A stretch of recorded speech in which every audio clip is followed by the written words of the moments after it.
Today, pag-usapan natin itong bagong product ng Relumins, the Relumins Gluta 500 na chewable tablet siya.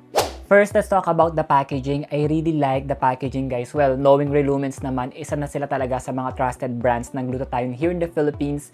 Talagang lahat ng details na kailangan mong malaman about the supplement, guys. Sobrang detail talaga ng packaging nila at very readable talaga sila.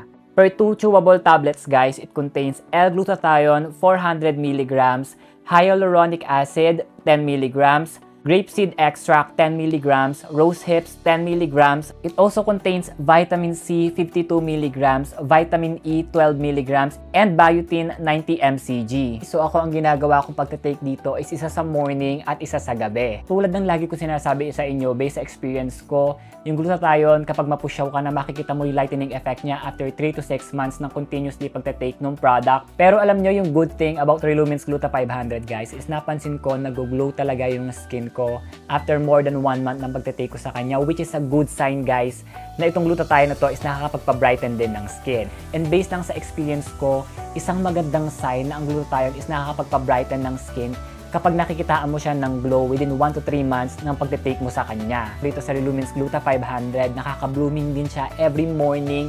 Paggising mo, ang sarap din ng tulog ko whenever I'm taking this product, at nakuha ko rin po yan dito sa Relumins Gluta 500. So yun lang, guys, all in all, I think this is good and it's really worth trying.